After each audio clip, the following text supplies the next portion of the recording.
us right now on the Emerald Queen Casino Sportsbook Hotline. And Buster, before we get to the Mariners, not only is it beautiful here in Seattle and has been for a couple days, which puts me into such a great mood, but there's also a really cool thing happening around baseball because it is Sarah Lang's birthday. Tell us what we need to know. Yeah, and Sarah, longtime researcher, after graduating from the University of Chicago, went to ESPN. Recently, reporter producer for MLB.com. About 4 years ago, she was diagnosed with ALS. She's in her early 30s now. And if you know Sarah, she's like one of the brightest lights you've ever met in your life. I made a point with my two kids of introducing them to her, as an example of someone who had a great work ethic, tons of passion about her work. And, she continues to do that to this day. Birthdays mean so much to her. She's always celebrated other people's birthday, and today's a chance for us to celebrate her. She's hilarious and maybe one of Julio Rodriguez's favorite people. All right. Well, I'm gonna start with Julio. Actually, that feels like a pretty natural transition since I know Sarah's a huge fan, and he's been a little more polarizing of late. I think because he has sky high potential, all the tools in the world, and then has just been kind of inconsistent. Curious as to not just how you've seen his development throughout the league, but maybe questions you still have and optimism you still have about Julio. Well, it definitely feels like at the beginning of every year, we have a question of, what's wrong with Julio? What's going on with him? How come he starts so slow? And during the offseason, I had a really interesting conversation with Mark Teixeira, the longtime first baseman, for the Texas Rangers and later on with the Yankees. And he was a notoriously slow starter. And what he said to me was that he realized after trying different things, does he take hitting earlier in the offseason? Does he work on other things? Does he change the training that he does? He realized that for him, hitting was a challenge and that he essentially, every time he showed up in spring training, had to relearn how to hit every year. And it sounds kind of crazy, but I kind of wonder if that's what's going on with Julio, that he's just a guy who's always going to have to work at hitting. He expands the strike zone. He gets hyper aggressive, and then at some point, it feels like he works it out when you get to midseason. Maybe he's going to be on that trajectory. He's a great player, defensively, offensively, and he's the sort of guy, I think, in the second half, as the Mariners make this push for the playoffs, that he'll be better than what he is right now. I feel for Julio. That sounds like my golf swing every spring. I gotta you just forget. There you go. Get it back together. It happens to everyone, Bump. It does. I feel you, Julio. Hey, Buster, you put out a tweet, I believe it was yesterday, comparing like the end of the season for the Mariners to the start that they had this year. And we got some mixed responses. Some people were all for it. Other people were like, well, it's two totally different teams. And me, I'm on the side, well, look, there's a lot of similarities with this team. Yeah, there's a name or two that's different, but essentially this is the same core. What do you think is the reason for the success they've had offensively this year? So I think the one common denominator, it's not a perfect perfectly all the way through, is Edgar Martinez. He joined, the statistic that I posted yesterday was, if you go back to August 1st of last year, 82 games, basically half a season, the Mariners ranked second in the American League at all the key statistics, runs, home runs, WRC plus, stolen bases, the team that's ahead of them, the Yankees. And that was surprising to me. And part of the reason why I went back and looked at those numbers was because just talking with people about Edgar's impact as a hitting coach for the Mariners, I think it's real. Sometimes, guys come in and they're a pitching coach, they're a hitting coach, they don't have much impact. But I think Edgar's had a real impact. He was hired on August 23rd. So the vast majority of those 82 games were under his tutelage. And I'm biased because I, had those years on Sunday Night Baseball with Alex Rodriguez. And he would tell me stories, Alex would, about, after the Mariners would finish the series, getting on the team plane, and Edgar would be in the back, and he'd be sipping some wine, and Alex would go back there and ask him all kinds of questions about hitting. How do you do this? And what do you think about here? And what do you think about facing this pitcher?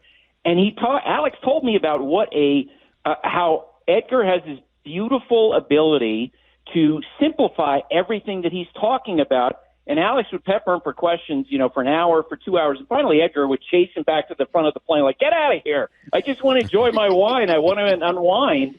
And I've heard similar things about Edgar now as a coach with the Mariners, working with Kevin Seitzer, who's another accomplished hitting coach. And look, his feeling is get a good pitch to hit, don't expand the zone, and then when you get a chance, do some damage. The idea that the Mariners, for basically half a season, would be second in runs while playing in their home ballpark, which everybody knows offensive numbers are generally going to be depressed, that's pretty impressive. And I'm going to say I think it's in part because of Edgar Martinez. Yeah, I mean, Buster, you are obviously well connected. I'm sure you've talked to people with the Mariners, but we were just having conversations out at the park on Wednesday, and someone with the organization said something really similar where he was like, you look at, I think it was a 2 RBI single to right field, something that Julio had over the past weekend, and that being almost a direct result of Edgar, and obviously Kevin Seitzer involved with that room as well, with changing Julio's approach. So I think people try to look for, is he hitting 280? Does he have 10 home runs like Cal? And it's like, well, wait a minute, look at these little tiny changes at the plate where you can start to see Edgar's influence. And so I went back and watched that play, and he's right. I mean, it's interesting to see that change. I'll kind of echo Bump's point about there are some people going, well, it's early, how much should we read into it? And I think that's really natural, right? You look at a team with low expectations offensively, see a large output offensively, and then wonder how much of it is real. Is there anything you've seen from this team where you go, well, my interest is piqued. I don't know if this is real. I don't know if it's sustainable, but I'm starting to wonder where this goes. The fact that they lead the American League West while having suffered the pitching injuries that they've had. Now Logan Gilbert out probably until sometime, mid to late June. Without Kirby, the idea that the offense is a strength, that is a different type of Mariners team. And you're going back to the Kingdome days when you looked at this team and say, that they have an offensive output. And here's the other thing, too, and I in the time that I covered baseball, I've never seen one league so much better than the other league. The National League is staggeringly better than the American League. If you are an American League team and you are leading your division as the Seattle Mariners are, you can paint, or even if you're in second place or third place, the league is generally down so much, you can paint a reasonable path to playing the World Series. The National League is like the Justice League, Superman, Batman teams, the Flash. I mean, they are just stacked with the Dodgers, the Padres, the Mets, the Phillies. The American League team is the American League is the land of opportunity. And to see the Mariners hitting well early on, getting that kind of run production, knowing that at some point you would assume they're going to get the rotation back, I think there's a lot of reason to be optimistic about what's ahead. I'm glad you feel that way. Last April was good to us as well. So I think everyone's kind of just holding on to their seats and saying, all right, let's see if this offense can keep going. Sure. And if you can overcome. Yeah, you're like Charlie Brown with the football, right? You're just like, okay, here we go. Exactly. You're going to get pulled back.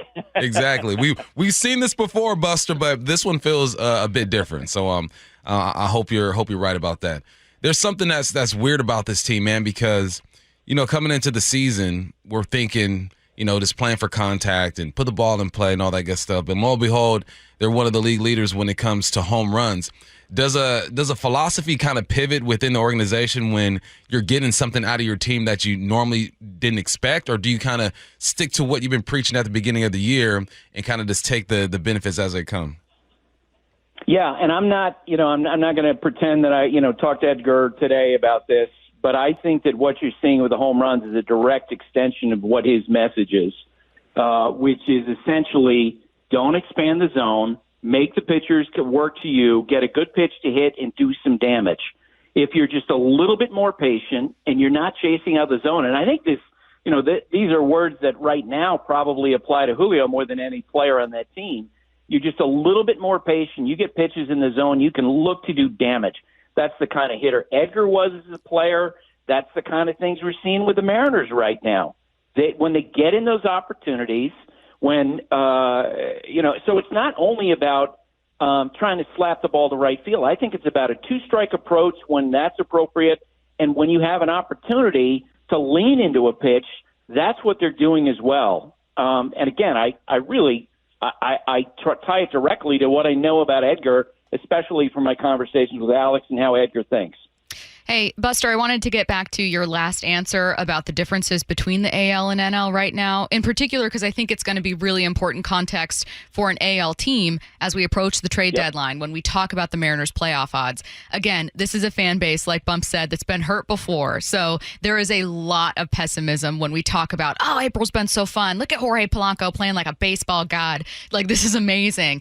You're always going to get here in Seattle people going, well, it's not going to last. And so we wanted to be able to just kind of keep a focus on the AL is weird. We're not saying that the Mariners are favored to win it by any means, but I'm having trouble pinpointing a team that very clearly should pull ahead. So I'm going to ask you that question. If you're a Mariners fan, what are the other American League teams that you're looking at like, okay, these guys might set themselves apart potentially? Maybe you're chasing these guys. You're 100% right in how you just cast that. Let's go division by division and just look at different teams that might be a team that could play in the World Series. The Yankees right now have horrific bullpen problems. They are far from a perfect team. The Orioles have made the playoffs the last 2 years. They have the worst starting pitching in baseball. The Boston Red Sox, they just lost one of their two big offseason acquisitions, Walker Buehler, to a shoulder injury. The American League Central, I think Detroit might be the best team in the American League. Like, they have excellent pitching. They have some young position players coming. That might be the biggest challenge for the other American League teams. The Tigers, they put it together with Tarek Skubal leading their staff. In the West, I just talked to Bruce Bochy the other day. The Rangers thought coming into this year that they were really going to hit. Jack Peterson went 21 days without a hit. Marcus Semion's been dropped into the middle of the lineup. We saw the Houston Astros in Sunday Night Baseball 2 weeks ago. Guys, it's not the same team because there's no Correa, no Springer. Yordan Alvarez doesn't have nearly the sort of support around him. So absolutely, if you're the Mariners, when healthy, they probably have the best starting pitching in the league. Their offense is, at the very least, comparable to some of the teams that they're going up against. And if they continue this production, if this is a sign of what's to come, Julio gets hot, yeah, you can paint a reasonable path into October and through October. It's a race to the finish, right? We've been in this situation before, and what's different about this year, obviously, is the health of the rotation, right? Logan's out. We're trying to figure out what's going to happen there. You got Kirby, who's hopefully coming back soon. We're waiting on Brash. Santos is gone. Do you think the offense has enough in it to kind of weather the storm and be around towards the end of the season? With all the stuff that you just kind of painted for us, do you think there's enough there for these guys to still be in the mix? Julio's got to hit. At some point he's got to turn it around. And we've seen in recent years, that has happened in the second half. But, I'm stating the obvious when, you have your $400 million plus player that you need to play like that, especially with the structure and the payroll and what the Mariners haven't been spending. A couple things about the trade deadline. I think a lot of fans look at that as being, okay, that's when we can go and fix our problems.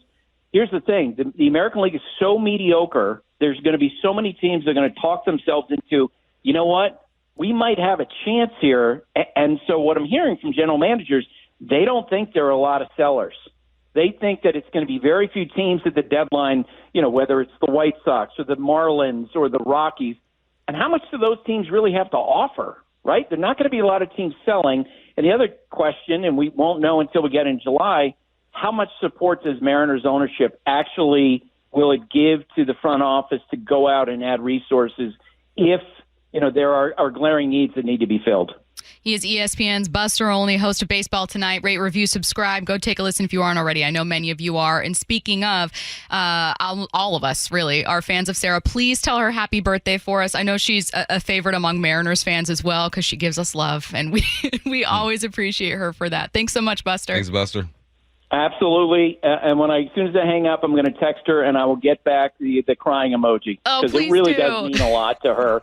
It does mean a lot to her when with wishes like yours. Thank you so much. Thanks, Buster. See you guys.